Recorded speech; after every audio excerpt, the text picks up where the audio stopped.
Oi, Li. Bom Oi, dia. tá, bom dia, tudo bom? Tudo bem, e vocês aí? Tudo ótimo. Estamos agora começando aí mais um vídeo da série Do Ventre ao Colo. Hoje a gente vai falar sobre parto normal após uma cesárea. E hoje a gente vai ter participação especial da doutora Roberta, que é pediatra parceira da comadre. E ela vai vir contar o relato de parto dela, que ela pariu após duas cesáreas. Então vamos aí Sim, quebrar alguns paradigmas. eu quis chamar a Rô porque, coincidentemente, ontem a gente falou sobre o parto dela, assim, no WhatsApp. Ela me mostrou umas fotos, falou da experiência dela que ela queria compartilhar. E aí eu falei, nossa, tem que ser amanhã, então. Então amanhã você já entra, você pode entrar na live para falar? E ela falou, posso. E deu tudo certo. E a Rô tem uma visão muito linda, assim, dos processos da vida, enfim, é uma pediatra incrível, então eu quis muito que ela viesse contar para vocês como é que foi essa jornada dela como mulher e como médica, né? Porque a gente sabe o quanto as médicas têm de desconstruções para serem feitas para conseguir vivenciar um parto, ainda mais um parto normal depois de duas cesáreas. Então, ela vai vir contar a história dela para vocês aqui mais daqui a pouquinho. Ela já está acompanhando a live. Quem quiser colocar perguntas para ela, comentar alguma coisa, pode ir colocando, porque daqui a pouco ela vai dividir tela aqui comigo no Insta e vai estar lá no YouTube também. E aí a gente vai conversar diretamente com ela. Exato. Ô, tá, então uma frase que é clássica, né? Uma vez cesárea, sempre cesárea. Da onde será que surgiu esse mito? Exatamente, é um super mito, né, que foi sendo perpetuado aí. Graças a Deus, hoje a gente já tem um pouco mais de informação chegando e já é um pouco mais fácil as mulheres terem acesso que isso é realmente um mito. Foi sendo perpetuado porque, assim, se o corpo não conseguiu funcionar, né, de uma maneira correta numa primeira vez, provavelmente na segunda nada vai mudar, né? E outra, existe uma cicatriz desse útero. Então, esse útero não pode passar por um parto normal depois, né, de ter vivido esse processo de ser cortado.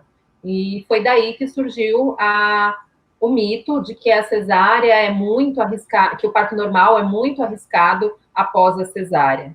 Porém, a gente hoje tem N evidências científicas de que é super possível. Entendi. Então toda mulher pode ter um parto normal depois de uma cesárea. Sim, eu diria que mais de 95% das mulheres não teriam nenhum impedimento para uma tentativa de parto normal após cesárea.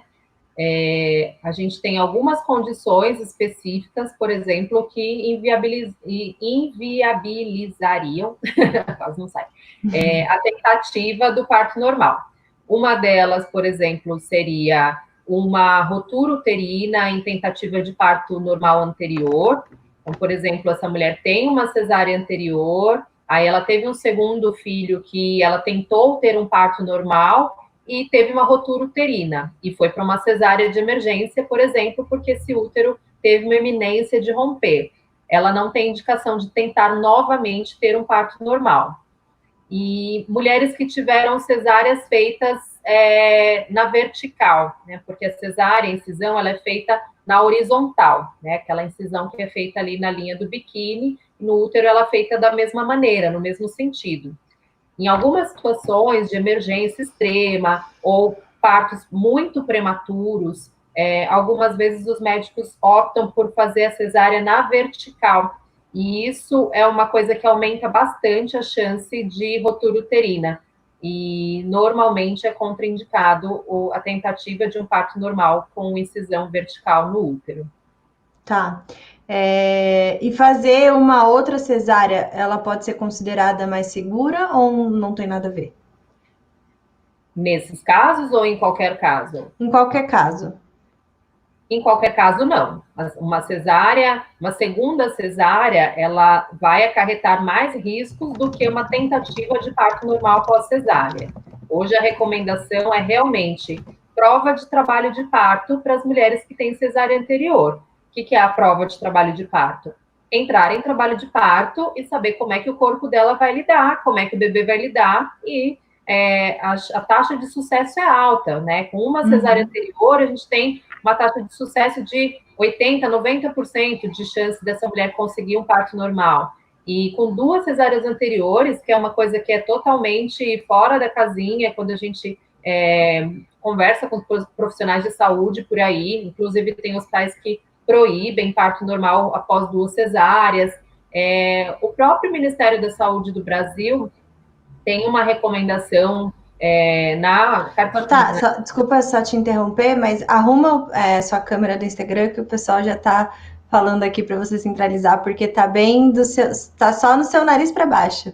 Jura? Gente, toda vez acontece isso comigo. Se eu fizer um print para vocês, aqui para mim eu tô perfeita. Sei lá por que para vocês aparece assim. Melhorou? Melhorou. Então tá bom. Agora para mim aparece tipo bastante acima da minha cabeça. Tá ótimo. Então tá bom. Então, pelo Ministério da Saúde do Brasil, existe até uma recomendação de, quando a mulher tem 2 cesáreas anteriores, ela ter a terceira cesárea, é uma indicação que é chamada cesárea por iteratividade, porque eu já tenho 2 cirurgias anteriores, então é indicada a terceira, porque seria muito arriscado entrar em trabalho de parto. Então, inclusive, a recomendação atual do Ministério no Brasil é essa. No cartão de pré-natal do SUS, por exemplo, tem lá um campinho para preencher 2 cesáreas anteriores, iteratividade, eu acho, ou está escrito 2 cesáreas ou iteratividade, porque já vai assinalado ali e os médicos da UBS já encaminham essa mulher no final da gestação para a maternidade para agendar a terceira cesárea. Então, eles nem encorajam essa mulher a entrar em trabalho de parto. É muito, muito, muito difícil conseguir parir após 2 cesáreas no Brasil. Só com equipe. Então, por quê? Porque, Thaís, só a equipe atende, se nem o Ministério da Saúde recomenda.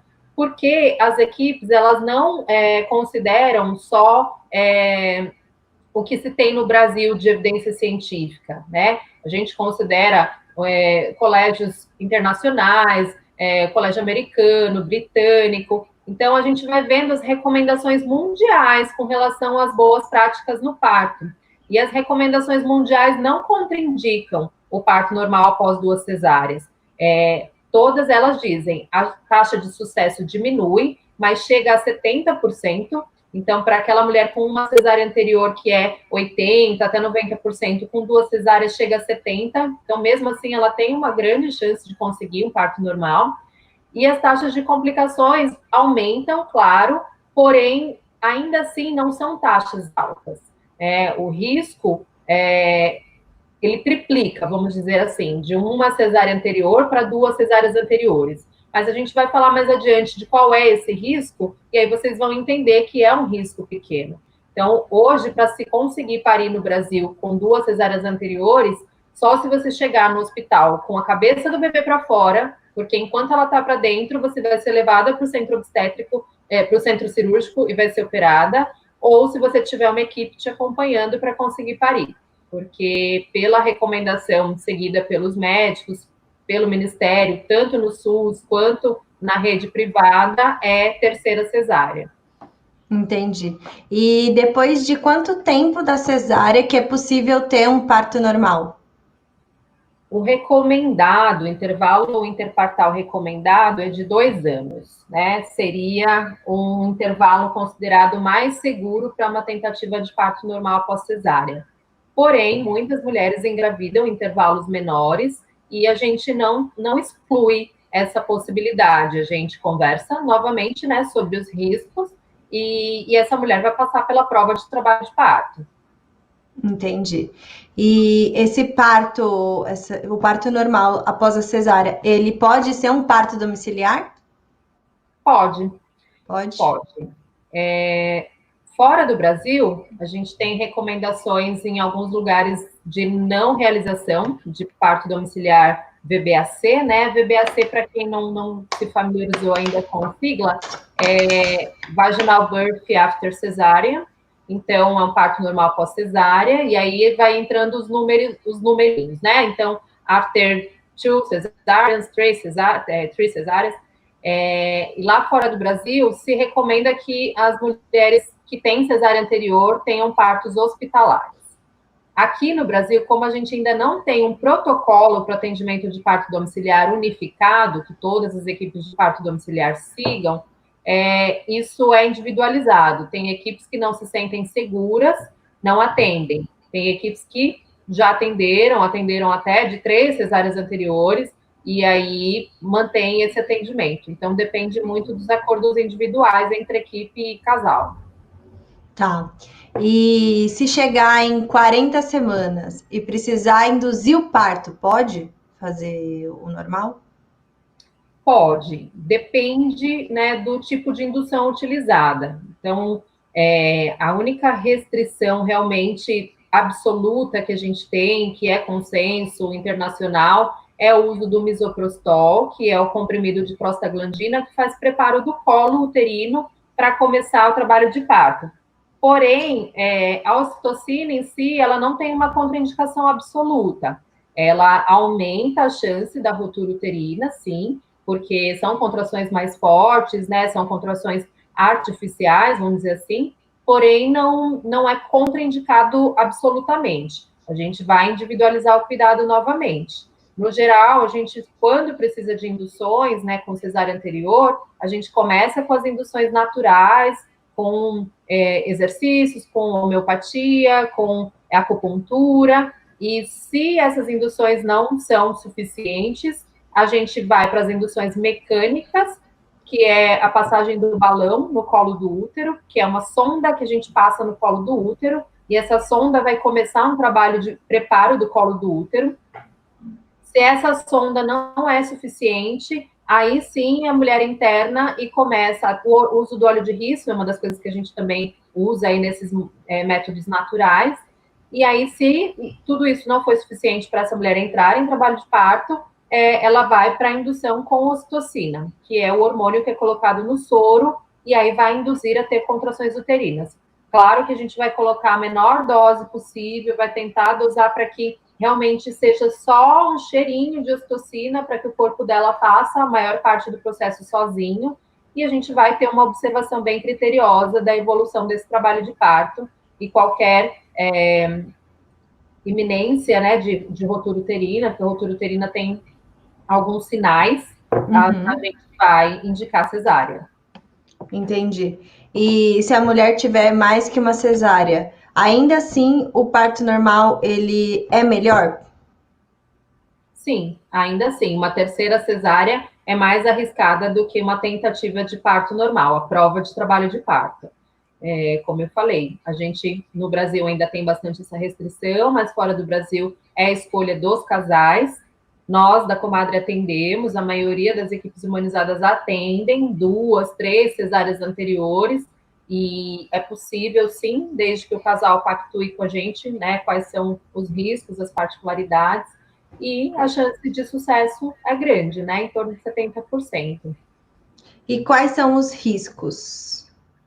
O risco principal é a rotura uterina. O que é a rotura uterina? No útero, a gente tem uma cicatriz por onde foi feita a cesárea anterior, né? Uma ou 2 cesáreas anteriores. É usada ali a mesma cicatriz, né? Não quer dizer que um útero com 2 cesáreas anteriores vai ter 2 cicatrizes. As cicatrizes, elas se sobrepõem ali, né? O médico, quando faz a segunda cesárea, ele faz na mesma região ali, elas se sobrepõem. Mas a parede desse útero, que é feito de músculo, né, pode ficar mais fragilizada por conta desse tecido cicatricial. E aí, durante as contrações uterinas, conforme essas paredes se repuxam, né, se contraem, nesse local onde o tecido está mais frágil, cicatricial, esse tecido começar a esgarçar e até romper, abrir. E isso é o grande medo, né, de quem contraindica o parto normal após cesárea, porém, a chance disso acontecer com uma cesárea anterior varia em torno de 0,2 a 0,5%. E com 2 cesáreas anteriores, varia entre 1 e 2%. Então, em 98% dos casos, a gente não terá nenhuma complicação com parto normal após 2 cesáreas anteriores, pelo menos não relacionado à rotura uterina. E no parto normal após uma cesárea, quase 100% dos casos, né, 99,5%, 99,8%, a gente não tem complicações relacionadas à rotura uterina. A gente pode ter, claro, outras complicações que qualquer parto pode ter, mas não relacionado à cesárea anterior. Tá, a Thaís está aqui no YouTube acompanhando a gente, ela perguntou quais são esses sinais de rotura uterina? Um dos sinais de rotura uterina mais primários, assim, é o trabalho de parto protraído. É aquele trabalho de parto que não engrena, e as contrações começam, aí elas ganham um ritmo, porém a dilatação começa a avançar, aí a gente chega num estágio ali de 7, 8 centímetros, e aí isso começa a ter uma regressão. Começa a parar novamente essas contrações, né? Ou um trabalho de parto que oscila muito, parece que vai, não vai, parece que vai, não vai. É aquela característica de um útero que está se protegendo. Né? Quando ele sente que o negócio vai pegar, o corpo dá aquela desacelerada, porque fala, esse útero não está aguentando. E aí a gente vai vendo esse trabalho de parto que ou para no final, estaciona, ou fica indo e voltando, e a gente não tem avanço. E aí já tem os sinais claros mesmo de que tem uma iminência de rotura para acontecer, que um deles é a formação do anel de Bandel, que é uma formação na barriga durante a contração, que a barriga assume um outro formato. Então a gente percebe que na altura do umbigo, mais ou menos como se fosse a cintura, assim, essa barriga durante a contração ela começa a fazer uma depressão. Ela fica partida em duas partes, como se fosse um coração, assim. Só que bem horizontal, assim, né? Como se tivessem passado um cinto apertado na barriga da mulher, na altura do umbigo, e tirado esse cinto e ali ficou amassado. Então, durante a contração faz essa formação de anel, e isso para a gente é um sinal de que... tocou meu telefone, não sei se apareceu. Isso para a gente é um sinal de que o útero está em iminência de rotura, e aí é indicado realmente parar a tentativa de um parto normal.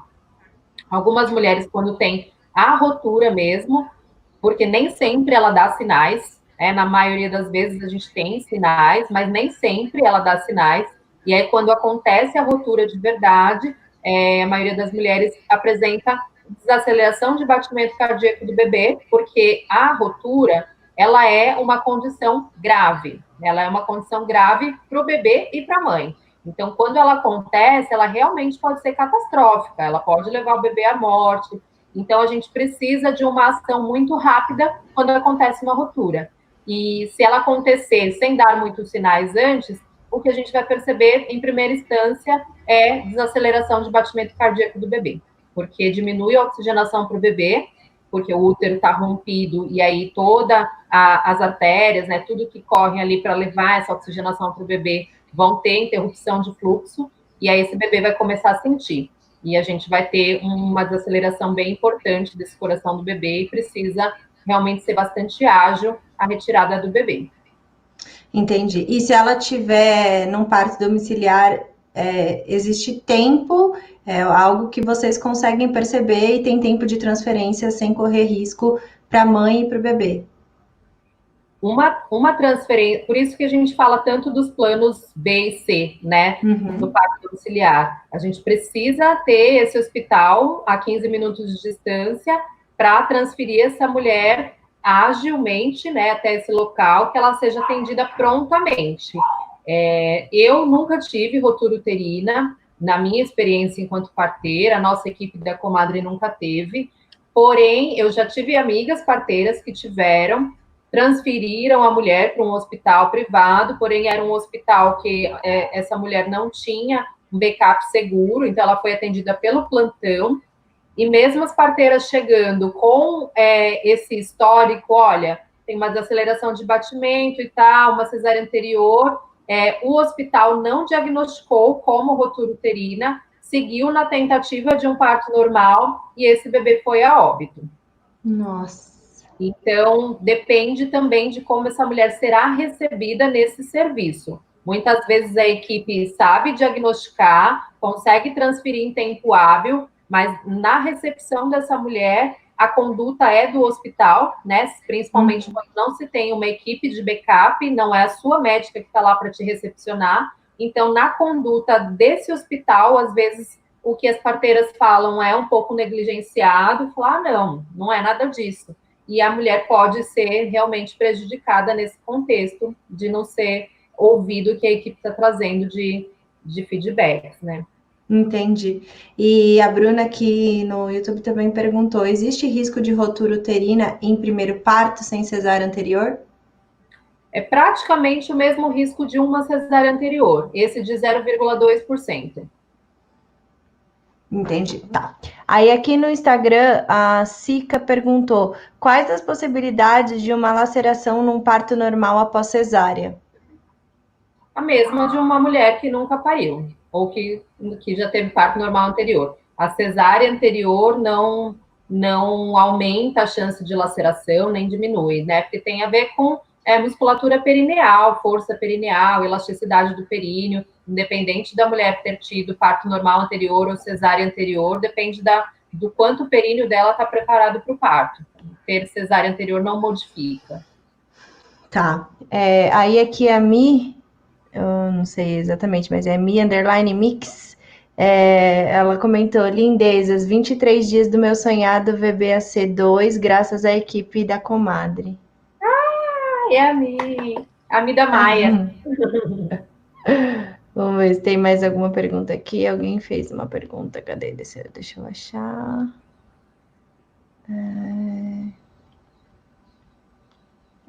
Cadê isso? Aqui.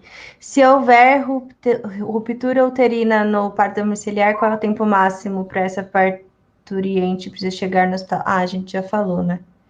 Isso. Quem teve cesárea ter um parto é como se fosse o primeiro mesmo? Se essa cesárea não foi intraparto, se ela não entrou em trabalho de parto da outra vez, é como se fosse o primeiro. Porque o colo do útero dela nunca dilatou, ela nunca teve contrações. E, assim, infelizmente, esse é o perfil da maioria das mulheres que a gente atende, que chegam para nós na comadre buscando parir depois de uma cesárea. Na outra cesárea, no outro parto, tiveram uma cesárea eletiva, agendada, com 38, 39 semanas, ou até com 40 semanas, por motivos que, na época, elas desconheciam, né? E o médico acabou levando elas a entenderem que era o mais seguro, e essas mulheres nem chegaram a sentir uma contração, experimentar o que era o trabalho de parto, o corpo nunca trabalhou, então é como se fosse o primeiro parto. A gente não sabe como é que vai ser a evolução, se vai ser rápida, se vai ser lenta, e muitas vezes a gente se surpreende muito, porque é aquela mulher que na outra vez nem teve cheiro de contração, não rompeu bolsa, não teve nenhum sinal de trabalho de parto, nem um tampãozinho sequer perdeu. E no segundo parto tem um parto rápido, liso, lindo, assim, super diva parideira. E a gente fala, poxa, que pena que roubaram essa experiência dela da primeira vez, né? E seria uma mulher que teria parido super bem. Entendi. Bom, e só aqui, só nessa conversa, a gente já tem 2 casos, né? De mulheres que pariram depois de 2 cesáreas. A Mi, que comentou aqui, e a doutora Roberta, que vai entrar daqui a pouco com a gente. Olha que. A gente atende bastante, vamos dizer assim. A gente atende um número até significativo de 2 cesáreas anteriores. Inclusive em partos domiciliares. A Mi foi uma delas. Que legal. A Tati Pugliese falou: meu perfil, esperei há 7 anos atrás até 41 semanas e não entrei em trabalho de parto. Não te deixaram, né? Te operaram antes de você entrar em trabalho de parto. E muitas vezes a mulher fica com essa sensação: meu corpo falhou da primeira vez, porque eu estava já com 41 semanas e não entrei em trabalho de parto, por isso que o meu médico me operou. Mas talvez com 41 semanas e um dia ela entrasse em trabalho de parto. Talvez com 41 e meia, talvez com 42. Agora mesmo a gente está amanhã com uma gestante com 41 e 6, com 2 cesáreas anteriores, aguardando para parir também. Então, logo mais eu venho contar a história dela, que a gente está aí esperando esse bebê ansiosamente. ela tem 2 cesáreas anteriores, vai parir em casa, e amanhã ela está com 41 semanas e 6 dias. Ai, gente, que ansiedade. A Bruna perguntou, e se começou o pródromos bem início de trabalho de parto, chegando aos 4 dedos de dilatação, é considerado primeiro ou segundo? É considerado o primeiro também, porque a gente só considera fase ativa de trabalho de parto a partir de 6 centímetros de dilatação. Então, se a mulher chegou a 6, chegou a 7 centímetros de dilatação, aí sim, o corpo dela tem uma memória de ter dilatado bem. Mas 3, 4 centímetros de dilatação não é um sinal de que o corpo vai entender como segundo parto, não. Tá? E a Thaís perguntou, o que é mais saudável, fazer uma epísio ou ter laceração de segundo ou terceiro grau? A gente vai ter uma live só falando sobre epísio, mas já dá uma palhinha, tá?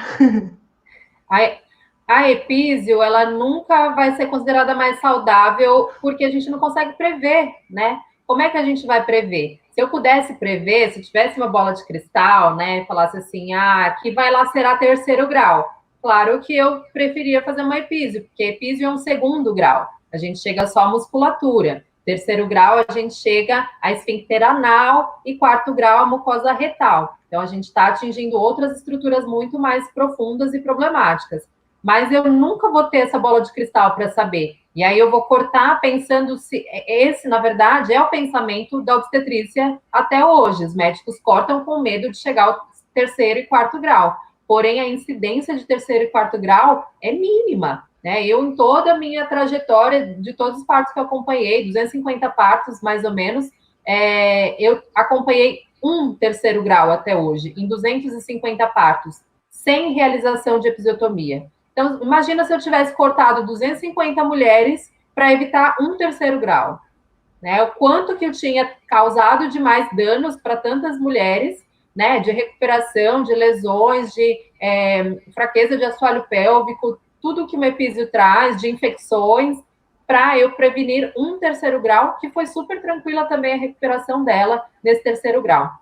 E foi um terceiro grau, assim, uma mulher que pariu na banqueta, um bebê de tamanho normal, sem manobras e tal, totalmente natural. O corpo dela acabou evoluindo para um terceiro grau, foi uma coisa totalmente espontânea. Na maioria das vezes, a gente tem terceiro e quarto grau com parto extremamente instrumentalizado, com parto violento, com parto com episiotomia, com posição de manobra de Christeler, posição de litotomia, pernas para cima, com puxo dirigido. Então, como a gente não tem essa prática de fazer todos esses procedimentos no parto, são os puxos naturais, a mulher na posição que escolhe, né, um expulsivo controlado ali pela própria mulher, a gente se preocupa pouquíssimo com terceiro e quarto grau.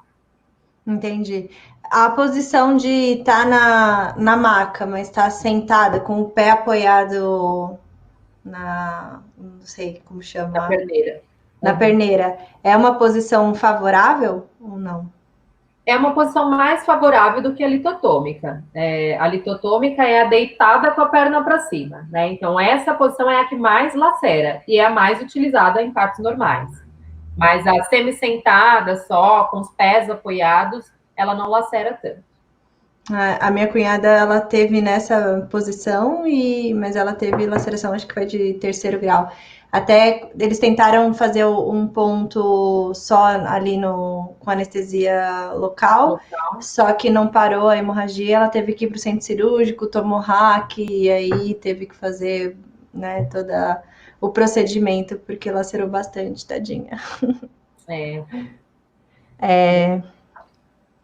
Aqui a Elisângela falou, existe muita pressão perante a mulher com 41 semanas, principalmente se for primigesta.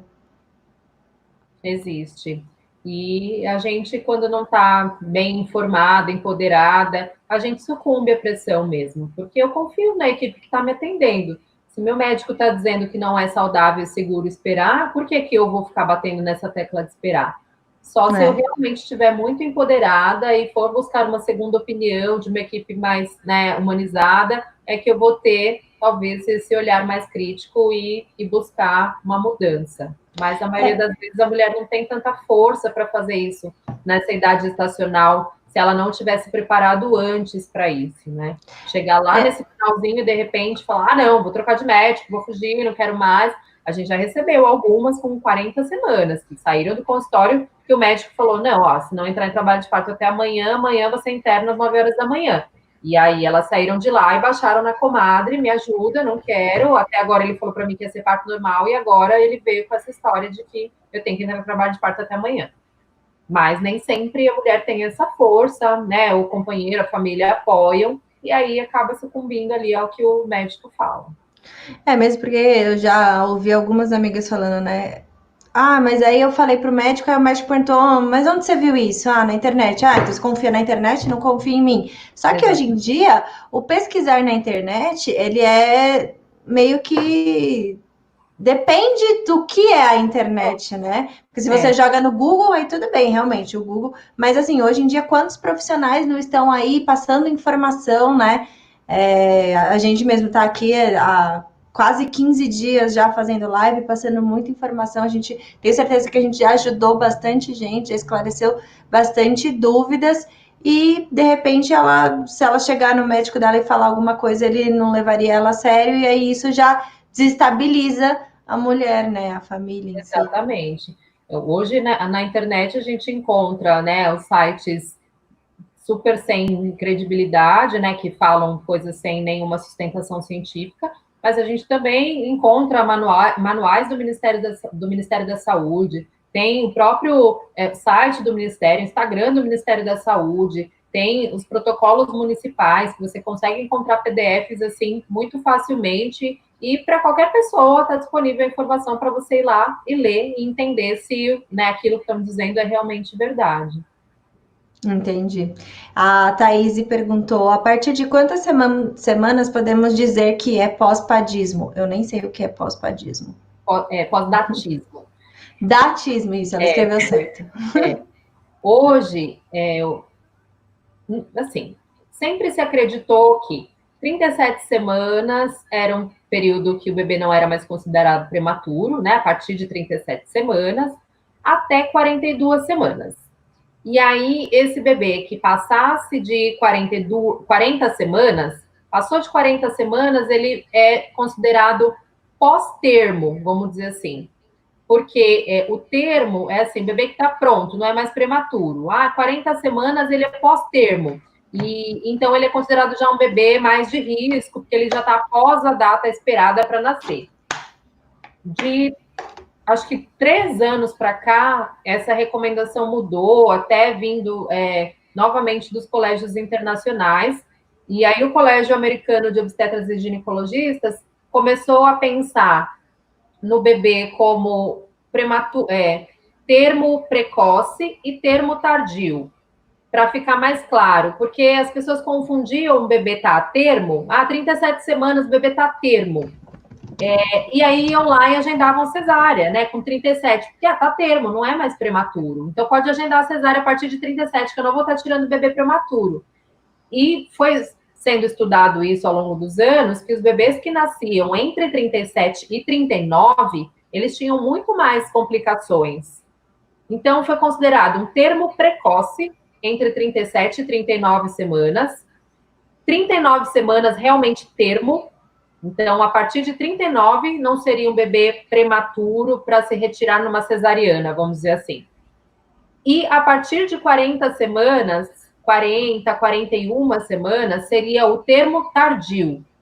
Então, não significa que ele está pós-data, pós-nada. Ele está no termo, só que é um termo mais tardio. Ele está mais velhinho ali para nascer, porém, até 42 semanas seria o nosso limite para ele nascer.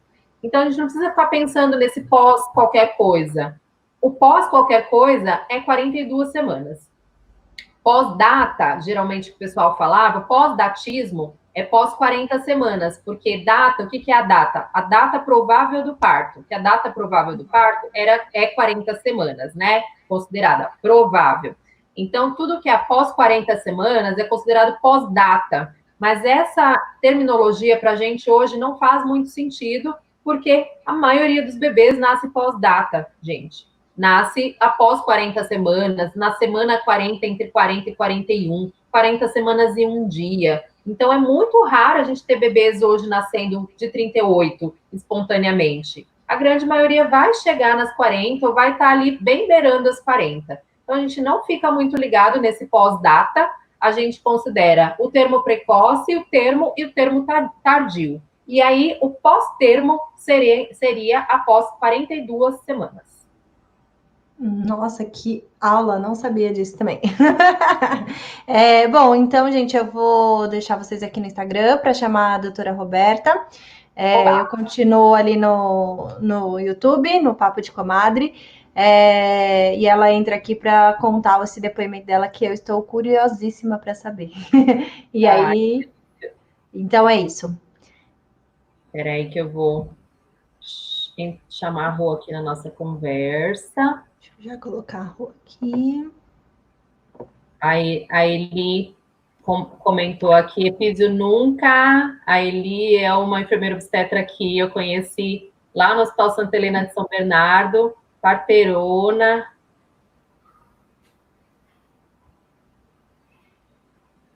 Muito bom. Deixa eu colocar a Rô aqui. Deixa eu ver se eu consigo fazer uma coisa. Aí.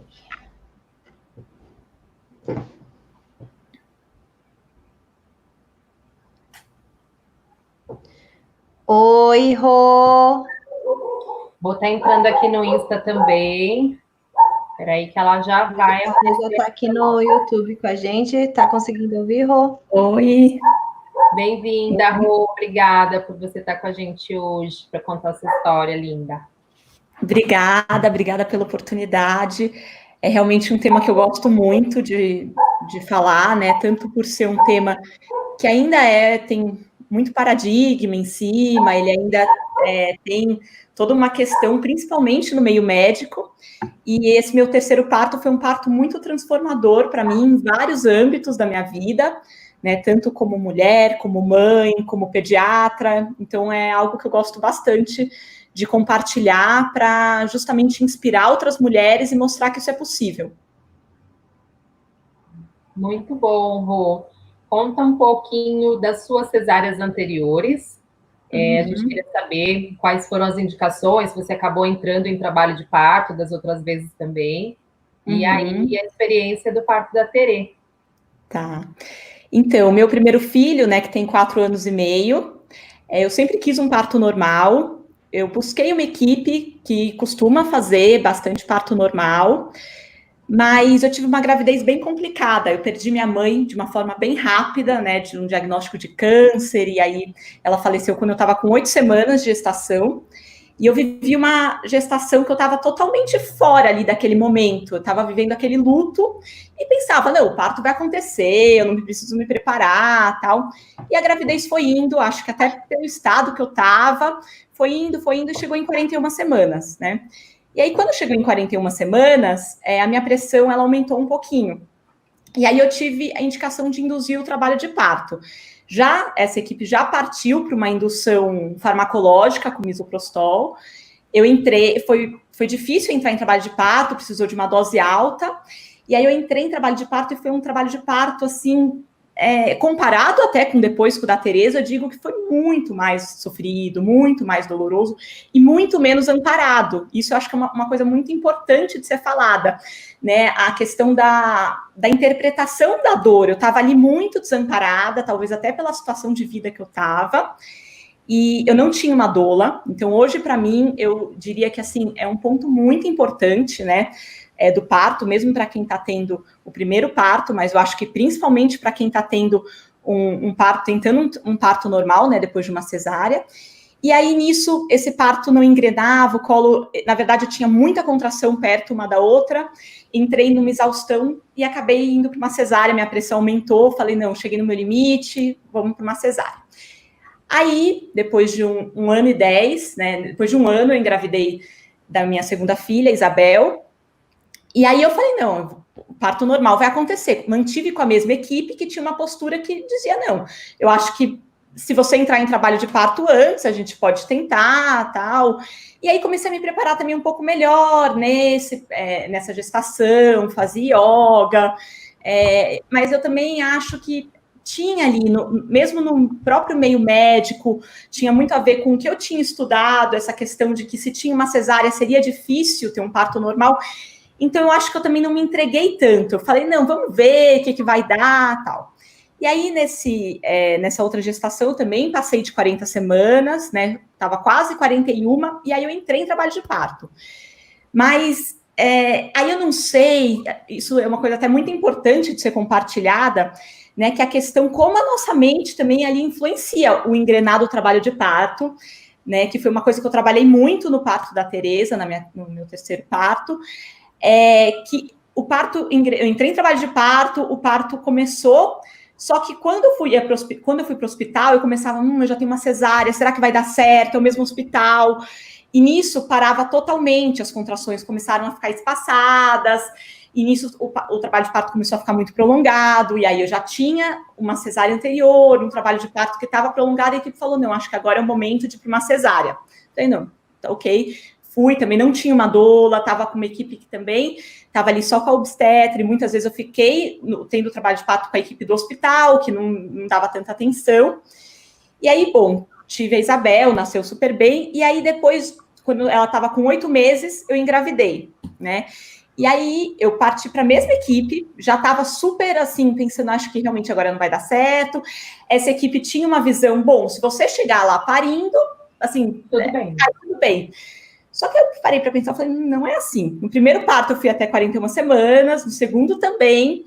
O meu trabalho, eu já conhecia, ali eu já tinha tido uma oportunidade de ver também como que o meu corpo funcionava. Eu falei, não era fácil, eu acho que eu preciso mudar. Agora eu preciso ir atrás de algumas coisas para realmente conseguir o que eu quero, né? E aí foi quando eu mudei de equipe.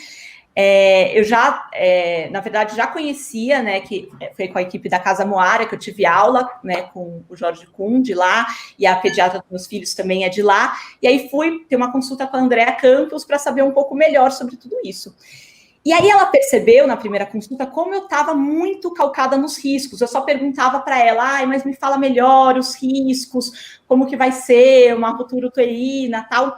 E aí foi essa parte que eu trabalhei. E isso eu acho que é uma coisa muito importante de falar, porque muitas vezes, né, isso que a Thaís comentou, desmistificar um pouco isso, de que, na verdade, o risco existe na cesárea depois de 2 cesáreas, esse risco é grande também, né? Tem o risco de ter uma ruptura de bexiga, enfim, várias outras coisas, depois, numa futura gravidez, se a mulher engravidar de novo também, tem uma série de complicações que é muito importante saber. Então, na verdade, num país que tem um índice de cesárea muito alto, é muito fácil falar, olha, você teve 2 cesáreas, vai para a cesárea. Mas, então, discutir essa questão do risco foi uma coisa que foi muito importante para mim e que eu acho que me fortaleceu. Eu falei, não, eu estou num cenário que é seguro. Na verdade, é mais seguro, inclusive, eu tentar, né, esse terceiro parto, tentar que esse terceiro parto seja um parto normal, do que eu já partir para cesárea. E aí eu percebi tudo isso e falei, não, então eu preciso me preparar agora para esse parto, procurando uma doula, né? Uma coisa que me ajudou muito foi o workshop que eu fiz do Gentle Birth. Então, isso eu já estava com umas 30 semanas e eu comecei a fazer os áudios, né? Para quem não conhece, é um aplicativo que tem áudios de meditação guiada, de hipnose, e que eles ajudam muito a manter a mente num foco mais positivo. No workshop também é falado muito sobre isso, para tentar controlar, assim, não ficar tentando controlar o incontrolável, que é o evento do parto, ele é incontrolável. Poderia ser que eu realmente acabasse numa terceira cesárea por um outro motivo, né? Ou, enfim. Então, eu acho que se focar no que você pode controlar, que é a sua interpretação diante do cenário, é uma coisa muito importante que me fortaleceu demais. Então, eu passei a ouvir os áudios, né? Todo dia, comecei a ter, assim, sentir, assim, uma tranquilidade, uma certeza de que eu estava indo no caminho certo.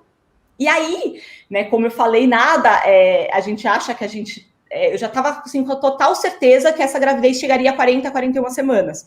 Né, já tinha assim, a data super certa do meio de fevereiro, tal. E aí, com 37 semanas, numa consulta, a minha pressão ela aumentou bastante. E aí a minha médica falou, não, agora a gente precisa partir para um outro caminho. E eu já sabia, né, como a Thaís comentou, que a indução, depois de 2 cesáreas, é um procedimento mais complicado, né, que ela pode ser feita se for com métodos naturais. Mas eu pensava, gente, nem deu certo com os outros partos, com os métodos farmacológicos, como é que eu vou induzir agora? E aí eu fiquei super decepcionada, falei, não é possível, agora é que eu tô aqui e tal. Mas, de novo, eu me calcava muito nesses áudios, nessa questão de um pensamento mais positivo, de eu tentar controlar ali o que eu podia, né? E aí eu comecei a fazer acupuntura e eu tive uma ótima resposta, né? O meu colo começou a afinar, a dilatar, e aí a minha pressão também começou a estabilizar, ela estava já normal, foi um pico que eu tive, e a gente conseguiu ir seguindo ali de perto com esses métodos naturais. Aí foi óleo de rícino, foi muito exercício, spinning baby, a minha doula, que é a Priscila Castanho, que foi através dela que eu conheci a Thaís, inclusive, ela me deu um suporte muito importante, e aí começou foi uma semana inteira ali de indução, até que eu entrei em trabalho de parto, né, eu já estava com o colo bem, eu nem nos outros 2 partos eu tinha tinha ficado em 2 centímetros, né, eu já internei ali com 5 centímetros, minha bolsa rompeu, e aí eu entrei em trabalho de parto. Gente, saiu aqui. Recebi uma ligação. E aí, com isso, né, foi assim uma coisa muito emocionante para mim. Inclusive, eu entrei em trabalho de parto no dia que a minha mãe tinha falecido 4 anos atrás, que eu tinha passado por aquela situação. E aí eu falava, gente, na verdade, quando eu internei para continuar essa indução, porque era assim, eu ia tentar induzir, mas aí com 38 semanas seria o limite, né? A Andrea tinha sido muito clara, ela falou, não, sua pressão ela tá aumentando, você já tem 2 cesáreas, então vamos marcar uma cesárea para amanhã, que era justamente no dia que minha mãe tinha falecido. Eu falava, não, esse dia não é um dia de nascimento para mim, é um dia de morte, eu ainda não ressignifiquei tudo isso. E aí ela falava assim, não, a gente vai ver como é que vai ser, quem sabe a gente passa um dia, tal. Então, aí eu entrei em trabalho de parto, e passei as 24 horas, né, desse dia 29 de janeiro, com essa dor da perda da minha mãe, revivendo as cesáreas anteriores que tinha sido no mesmo hospital. Eu também nasci no mesmo hospital de cesárea, então eu estava ali tentando lidar com muita coisa. Então isso também é uma coisa importante até que eu falo aqui, que durante um parto, uma tentativa de parto normal depois de uma cesárea ou 2, a mulher muitas vezes ela tem que lidar com aquele parto anterior e com muitas outras questões. Por que aquele parto não foi? Por que ela escolheu uma cesárea? Ou porque ela tentou, na verdade, o parto normal e não conseguiu? Então, por isso essa questão da uma equipe que ampare bastante e de métodos para tentar controlar um pouco essa questão emocional é muito importante, né? Bom, e aí eu fiquei, né, foi um trabalho de parto bem prolongado, também usei bastante métodos não farmacológicos, usei bastante exercícios, a água para mim era muito importante, o trabalho da minha doula, assim, foi fantástico. Tinha momentos que o parto engrenava mais, não engrenava. A gente tinha, claro, essa questão que usar ocitocina seria em último caso, então eu sabia, né, eu estava tentando ao máximo me preparar até para não pedir uma analgesia ali, porque poderia também bloquear. E aí fiquei, né, foi o trabalho de parto durante mais de 20 horas, tal, e aí quando eu cheguei com 8, quase 9 centímetros, eu já estava, assim, num estado de esgotamento. Nesse momento, eu pedi anestesia, eu recebi analgesia, e foi uma coisa muito importante que eu tinha, isso é tudo uma questão que eu estou falando aqui, que esse foi a minha experiência de parto. Mas eu acho que é muito importante para falar, para passar um outro recado, que assim, eu não sei como é que é o de cada uma, se é um parto domiciliar, se é um parto hospitalar. Eu escolhi um parto hospitalar porque, por algum motivo, aquilo me dava mais segurança. Mas pode ser que para outra pessoa um hospital seja motivo de, enfim, de muitas incertezas, ainda mais com o cenário que a gente está hoje. E aí eu também tinha trabalhado um pouco isso. Como que seria um momento se eu quisesse anestesia? E se isso, de repente, eu tinha chegado ali quase em 9 centímetros, já tinha passado por tudo isso, e de repente o trabalho de parto ali parasse de engrenar. Então eu estava muito consciente, eu tinha conversado bastante sobre isso com a equipe. E aí elas também tiveram um olhar de que talvez aquilo seria possível, tal. E aí foi até, acho que um exemplo de que, às vezes, uma intervenção, ela ajuda a não ter uma próxima intervenção, porque depois da analgesia foi assim, eu descansei, e aí, em meia hora, a minha filha nasceu. Foi, assim, um expulsivo muito rápido, que era justamente uma parte que me preocupava, né? Eu acho que o fato de eu ser médica, eu já ter assistido partos muito violentos na minha graduação, porque esse é um cenário muito comum ainda, né, no Brasil. Então, eu fiz a graduação em hospitais do SUS, né, enfim, eu tinha toda essa questão também que eu precisava parir, assim, tirar de mim, falava, não, essa é uma outra experiência, a minha experiência, e aí, de novo, o Gentle Birth me ajudou muito, porque eu fazia muito a visualização do parto, e foi muito parecido de como foi, inclusive. Que legal. Né, foi totalmente, assim, não foi a mesma quantidade de semanas, mas acabou que foi um parto de uma forma que eu esperava. Que legal. Aí a Tereza, na verdade, ela nasceu 1 da manhã, 1h16 do dia 30, né? Então eu não queria o dia 29, porque eu falava que era o dia da minha mãe, da partida da minha mãe. Tudo isso aconteceu, eu pensava, não, ela vai vir no momento dela, então a gente só vai intervir quando precisar mesmo, vamos deixar. Eu não queria nem intervir em desmarcar aquela cesárea, se 38 a literatura dizia que era o limite para quem estava com a pressão alta, já tinha tentado a indução, etc. Eu falava, não, nem isso eu quero intervir, vamos deixar. E aí ela escolheu o dia dela e foi no dia 30. Que legal, Rô. Nossa, muito linda essa história. Você pariu em que posição, Rô?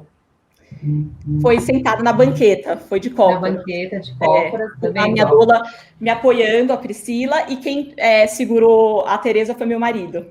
Então ela foi amparada pelo pai. Porque muitas vezes as mulheres também têm essa sensação de que se tiverem intervenções no parto, como, por exemplo, a analgesia, vai deixar de ser um parto humanizado, né? Assim, não, parto humanizado é só parto natural, só parto na água, é só parto domiciliar. Então, para que todo mundo entenda que uma indução, né, ou no seu caso não chegou a ser uma indução, mas um parto que se teve induções naturais, um parto mais longo, onde teve analgesia no final, mesmo assim você teve autonomia, liberdade de posição para ficar na posição de cócoras para parir, na banqueta, né, ter uma experiência de protagonismo mesmo com as questões, né, da pressão, que é outro mito, né, a pressão subiu, vai para cesárea, então tudo é possível, né, inclusive não é o melhor cenário a gente operar uma pessoa que está com pressão alterada, né? Exatamente. A gente não vai recomendar a cesárea no caso da hipertensão, a gente vai recomendar a indução do parto. No caso da Rô, ela tinha restrição da indução por conta das cesáreas anteriores, mas não tinha restrição de indução com métodos naturais. E o quanto os métodos naturais podem ser, sim, né, apoio nessa hora.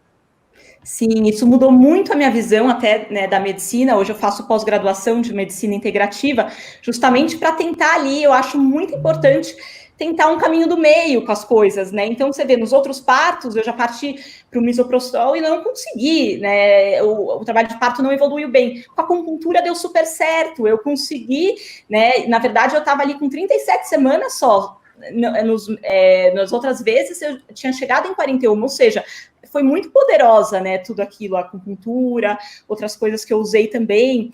E aí, depois, eu também fiquei com essa visão em relação à analgesia, né, que eu acho que é muito importante pensar o que é aquele parto para aquela pessoa. Então, naquele momento, eu acho que isso é uma coisa muito importante, tanto na maternidade, né, mas principalmente na hora do parto, ter uma certa humildade, tolerância, perceber os limites, escolher os cenários. Então, isso tudo vale para tudo, para escolher um parto domiciliar muito bem escolhido, mas também escolher outras intervenções. Então, eu acho que cada uma precisa muito olhar para si e falar, não, esse é o meu cenário, eu quero estar com tal pessoa, eu quero uma doula desse jeito, uma equipe desse jeito, ou não, falar, não sei, eu quero menos gente, eu quero estar mais sozinha. Então, isso tudo é muito importante, se conhecer. Que bacana, Rô. Muita gente aqui agradecendo por você compartilhar o seu renascimento, falando lindo, lindo, obrigada, muitas emoções, muitas carinhas de choro de emoção.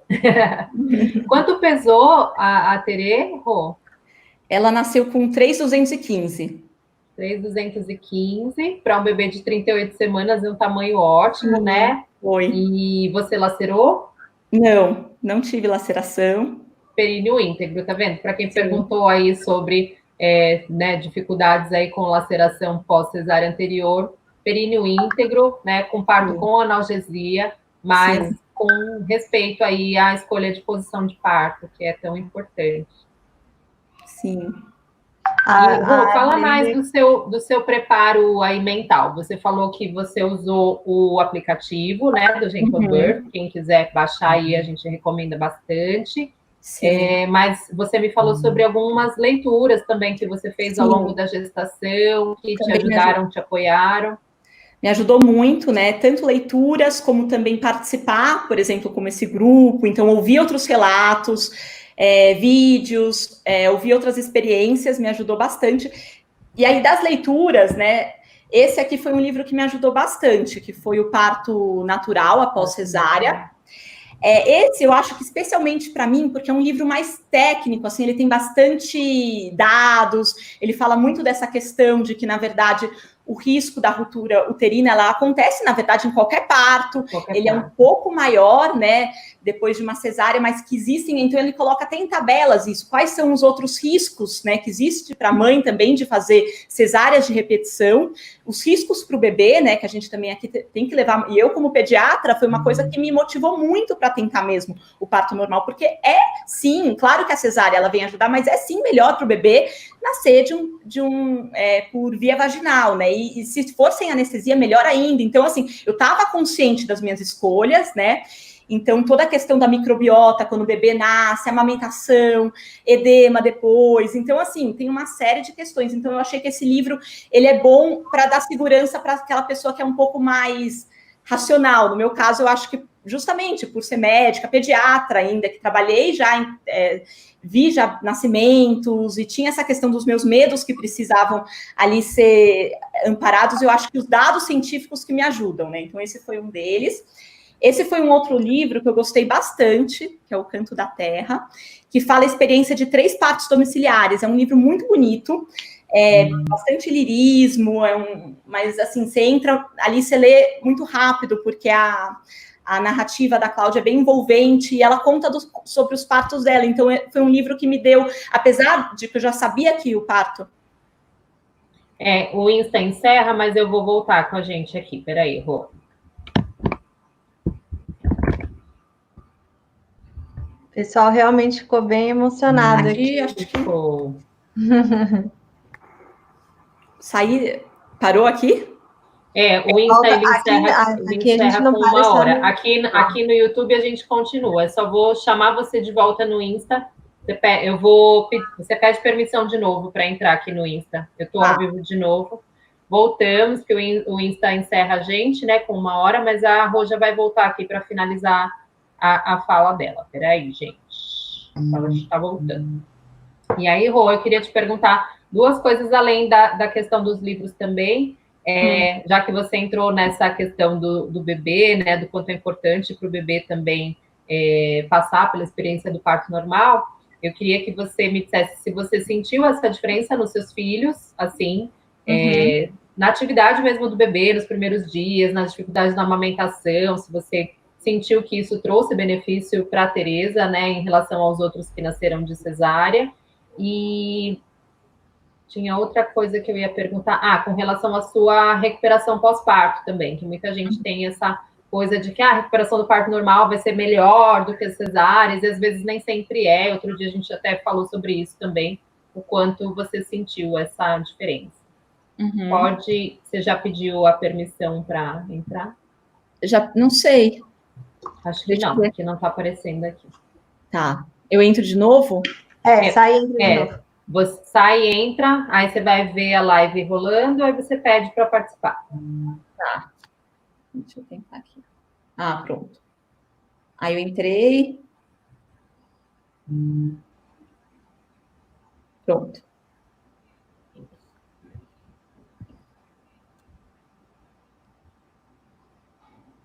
E eu tiro o som daqui. Isso, da mesma forma que a gente estava. Pronto, voltou para o Insta. Então, e aí voltando para os livros, né? Esse foi um outro livro que eu gostei bastante. Um outro foi esse, O Parto Ativo, que eu acho que é bem importante para falar um pouco sobre o parto, posições, muita coisa sobre alívio de dor, e foram muitas coisas que eu li aqui que eu busquei fazer na hora do meu parto. Esse também foi um outro sobre relatos de parto, tá? Que eu acho que também como se tivesse ali me incentivado, me deixou ali, enfim, cheia de ocitocina para buscar esse parto. Então, também foi uma coisa que me ajudou. E sobre então, o que eu busquei, eu acho que a informação, né? E essa questão de buscar uma equipe que você confia, pensar no ambiente que você acha que vai ser ali o melhor, né, para o seu perfil, né? E a equipe também, eu acho que para mim a doula teve um papel fundamental. Isso foi uma coisa que me ajudou bastante. Legal.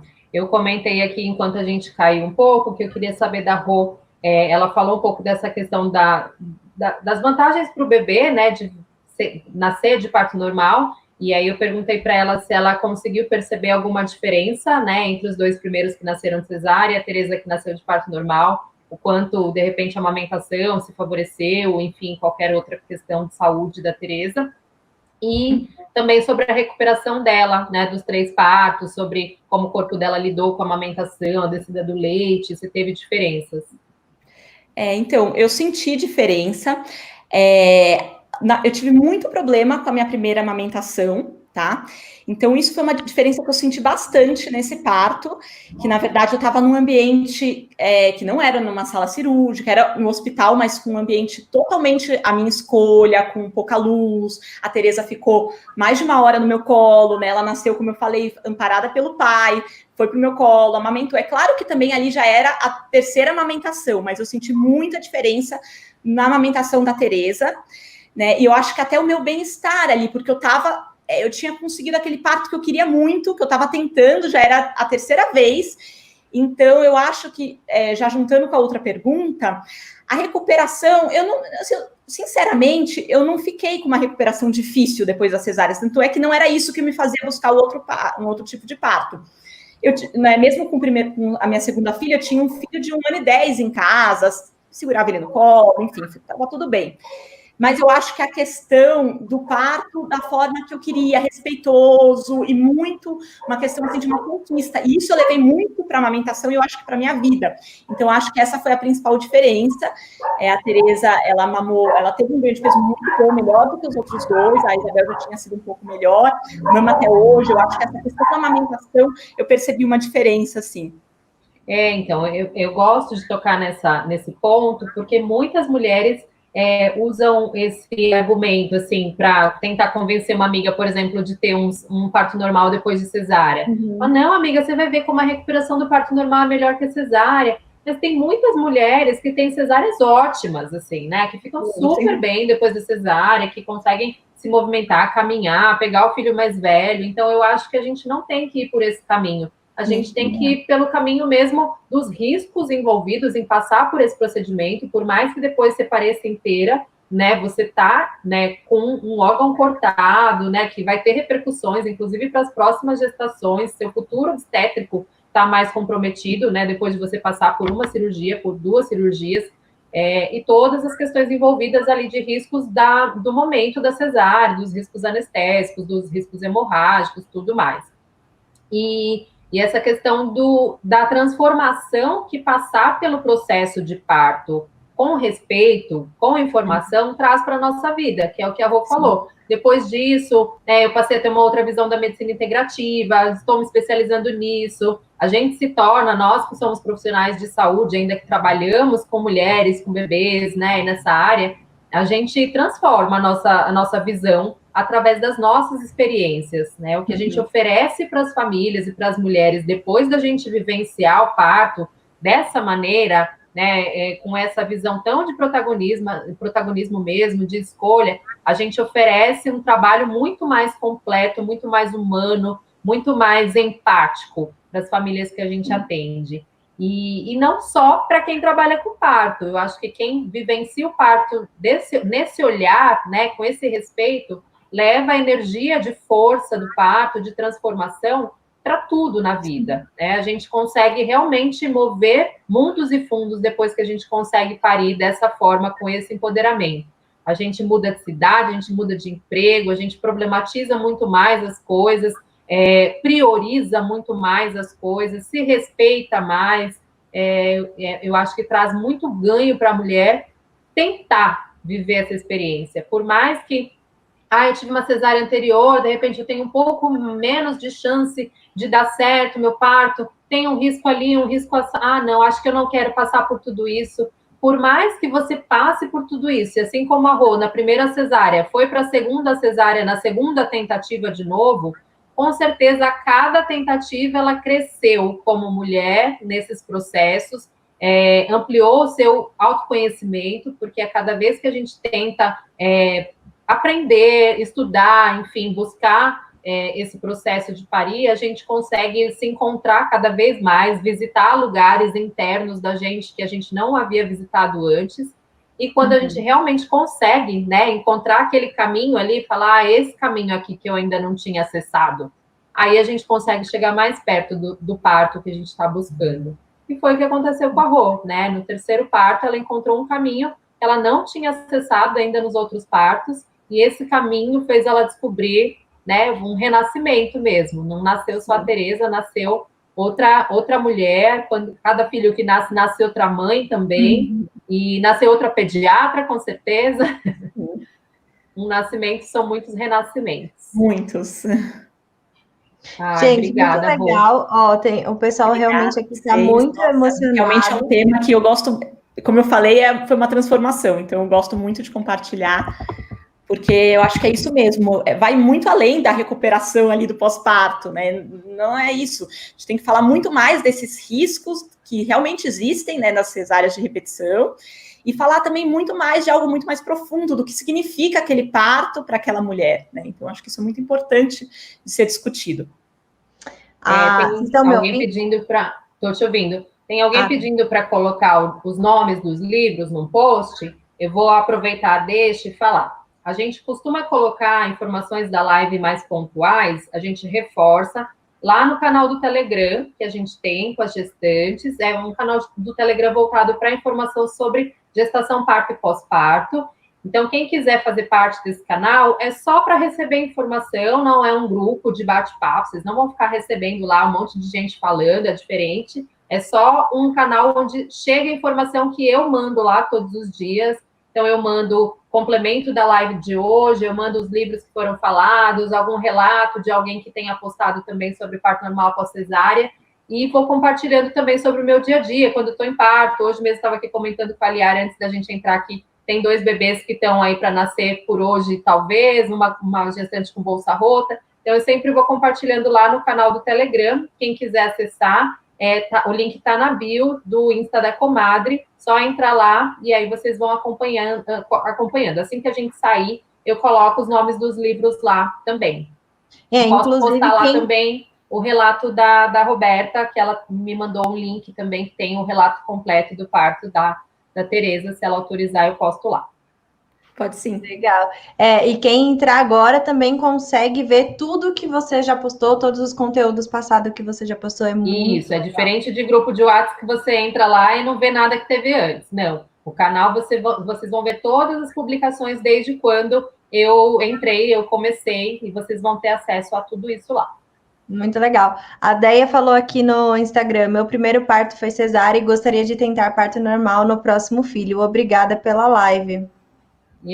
Tenta mesmo, Deia. E assim, eu sempre falo isso para as mulheres. Tem cesárea anterior, fala assim, agora eu vou tentar o normal. Eu acho que assim, a gente tem que falar, agora eu vou ter parto normal, porque a sua maior chance é de ter mesmo, não é de não ter. Você não está tentando, a gente quer mesmo conseguir, né? Então, porque tentando, mesmo quem nunca teve nenhuma cesárea anterior, se for ver, né, na verdade, vai tentar, todo mundo vai tentar. Mas eu acho assim, agora eu vou ter parto normal. E se algo acontecer durante esse processo, eu vou para uma segunda cesárea. Então, Deia, fala, agora eu vou ter parto normal.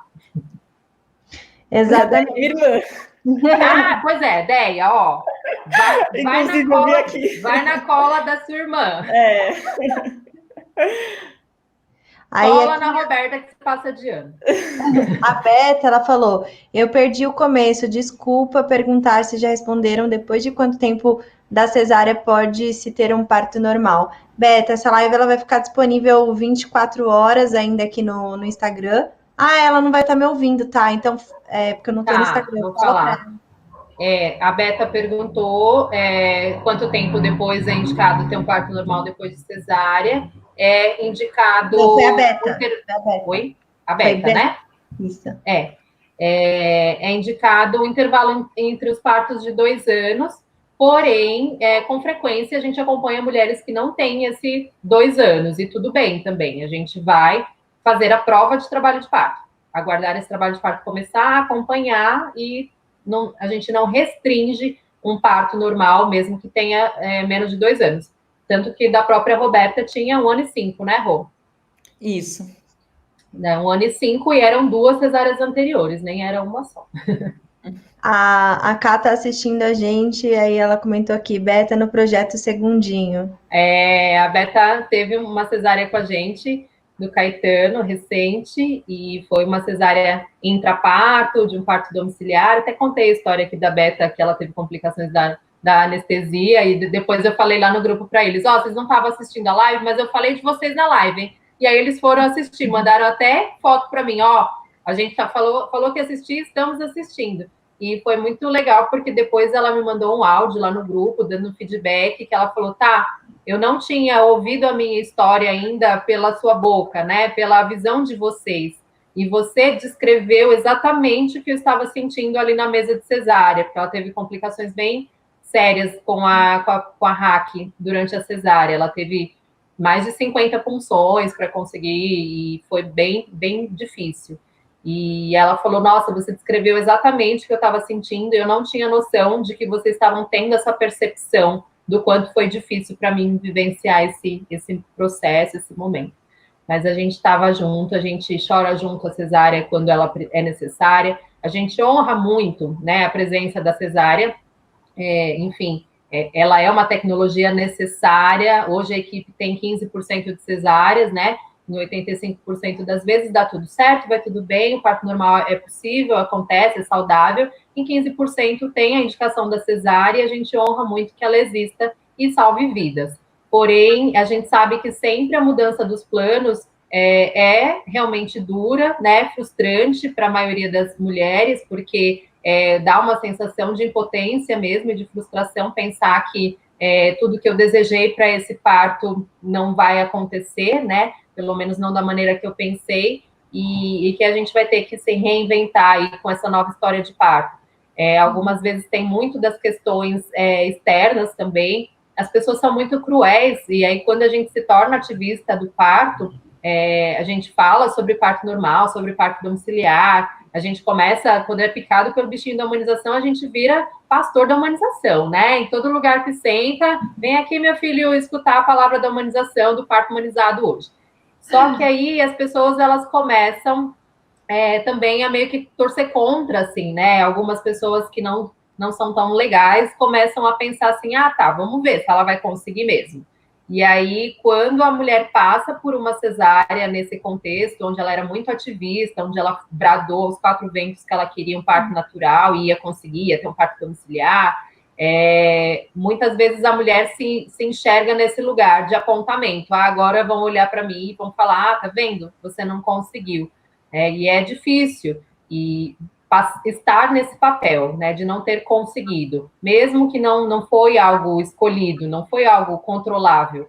E é isso que a gente tenta trazer para as mulheres durante o pré-natal, que quando a gente faz o plano de parto, a cesárea, ela está no plano de parto. Ela não é uma coisa que está fora do contexto, ela está no plano de parto, assim como quem faz um plano de parto domiciliar tem que pensar no contexto hospitalar também, porque estar no hospital também faz parte do plano de parto, que a gente não trabalha com parto normal, com parto domiciliar, com parto humanizado, a gente trabalha com nascimento saudável.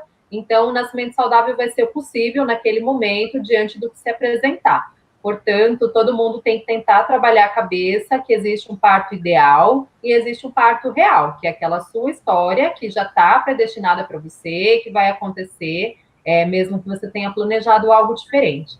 Então, eu acho que até a dica que eu costumo dar é assim, não seja muito ativista do parto normal durante a gestação, exatamente para você não passar por essa questão de frustração por ter falado tanto sobre esse parto e, de repente, não poder passar por ele, por algum motivo. Eu acho que é um momento de estudar, de se empoderar internamente, ali no seu ciclo familiar mais próximo, né, com seu companheiro, com seus filhos mais velhos, com a sua mãe, se é uma pessoa próxima, mas evite também ficar expondo muita opinião, em rede social, enfim, polemizando muito sobre parto, porque quem está gestante está numa situação mais vulnerável, porque você pode terminar numa cesárea. E aí, como é que vai ser para você depois chegar e contar a sua história diferente do que você gostaria de contar? Claro que você gostaria de voltar lá no Instagram e fazer um relato lindo de parto, e postar que pariu em casa, na água, e que foi lindo. E você pode ter que voltar lá e postar a foto de você e seu bebê na mesa de cirurgia. E eu acho que é melhor a gente se tornar mais ativista depois da gente ter vivido a experiência.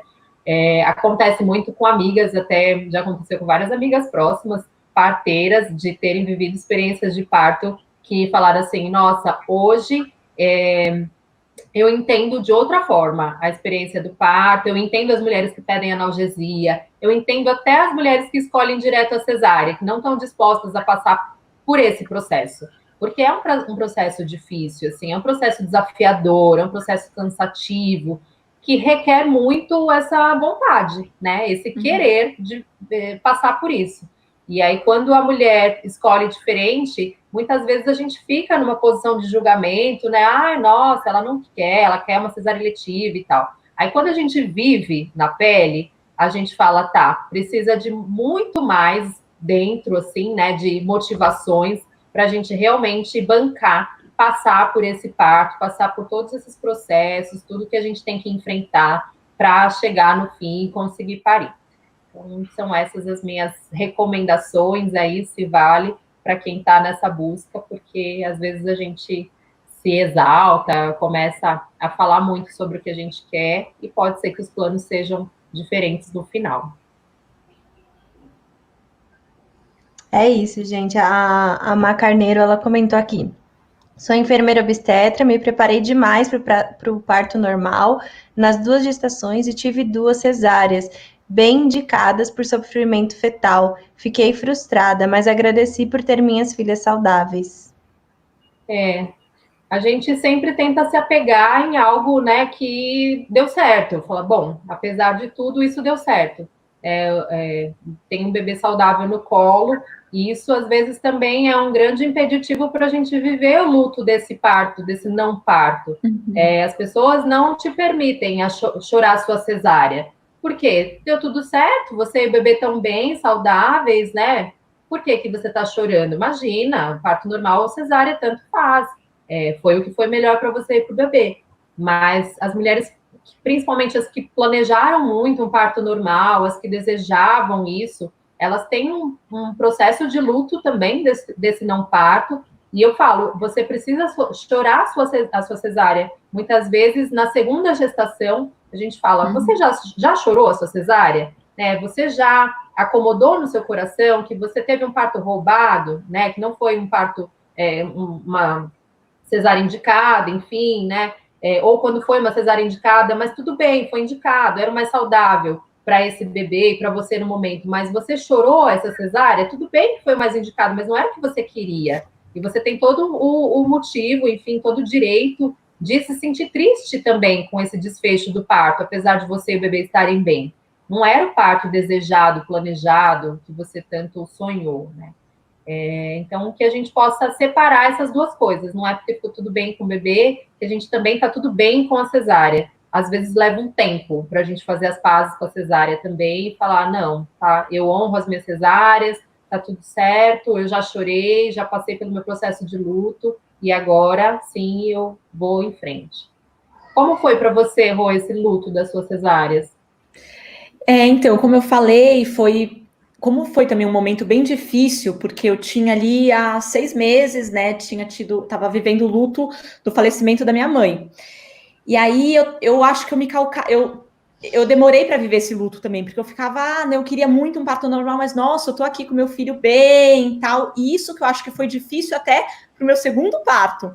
E aí eu acho que eu só vivi esse luto mesmo na terceira gravidez. Isso que eu falei de muito, que foi uma questão de precisar parir, de precisar viver o luto de uma série de questões anteriores, e eu acho que só foi bem mais para frente, então eu acho muito importante isso mesmo, porque existe essa fala, né, muito difundida, ai, mas foi que bom que deu, foi para cesárea e nasceu bem, e às vezes não era uma indicação tão precisa, ou às vezes a mulher escolheu, enfim, depois também se arrependeu, então viver todas essas questões eu acho que é fundamental para partir e conseguir ter um outro tipo de parto.